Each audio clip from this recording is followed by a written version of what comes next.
ನೋಡಿ, ಏಕನಾಥ್ ಶಿಂದೆ ಅವರು ಸದ್ಯ ಅವ್ರ ಸರ್ಕಾರ ಎಲೆಕ್ಷನ್ ಆದಮೇಲೆ ಅವ್ರ ಸರ್ಕಾರದ್ದೇ ಅವ್ರ ಡೌಟ್ ಇದೆ. ಅವ್ರ ಸರ್ಕಾರ ಉಳ್ಕೊಳ್ಳೋದೇ ಏನು ಏಕನಾಥ್ ಶಿಂದೆ ಸರ್ಕಾರ ಇದೆಯಲ್ಲ, ಅವ್ರ ಸರ್ಕಾರ ಇರೋದೇ ಡೌಟ್ ಇದೆ.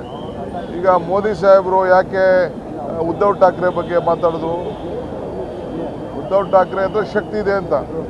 ಇಡೀ ಜನ ಎಲ್ಲ ವಾಪಸ್ ಎಲ್ಲ MLAಗಳೆಲ್ಲ ವಾಪಸ್ಸು ಅವರು ಯೂಟರ್ನ್ ಆಗ್ತಾರೆ. NCPಗೆ ಹೋಗೋರು ವಾಪಸ್ NCPಗೆ ಹೋಗ್ತಾರೆ. ಶಿವಸೇನಾ ಇದ್ದವರು ವಾಪಸ್ ಶಿವಸೇನೆಗೆ ಹೋಗ್ತಾರೆ. ಸೊ ಮತ್ತೆ ನಮ್ಮ ಸರ್ಕಾರ ಅಲ್ಲಿ ರಚನೆ ಆಗ್ತದೆ. ಸರ್, ಈಗ ಶಿಂದೆ ಮಾಡೆಲ್ ಆಪರೇಷನ್ ಅಂದ್ರೆ ಕಾಂಗ್ರೆಸ್ ಒಳಗಿನ ಶಿಂದೆ ಯಾರಾದ್ರೂ ಇದಾರೆ ಅಂತ ಅವ್ರು ಗುರುತಿಸ್ತಾರ ಅಂತ? ಏನೇಳಿ ಕಾಂಗ್ರೆಸ್ ಒಳಗಡೆ ಯಾರು ಶಿಂದೆ ಇದಾರೆ ಇಲ್ಲಿ ಅಂತ? ಅವ್ರ ಹತ್ರ ಇರ್ಬೇಕಷ್ಟೇ. ಆ ಮಾಡೆಲ್ ಅಂದ್ರೆ ಇಲ್ಲಿ ಯಾರು ಇರ್ಬೇಕಲ್ಲ ಆತರ? ಅವ್ರ ಹತ್ರ ಇರ್ಬೇಕಷ್ಟೇ. ಇಲ್ಲಿ ಅಂತ ಭಯ ನಮ್ಮಲ್ಲಿ ಯಾರು ಭಯ ಇಲ್ಲ. ಈಗ ಅಲ್ಲಿ ಮಹಾರಾಷ್ಟ್ರ ಸರ್ಕಾರ, I am telling on record, Maharashtra ಸರ್ಕಾರ after this parliament election will lose its strength.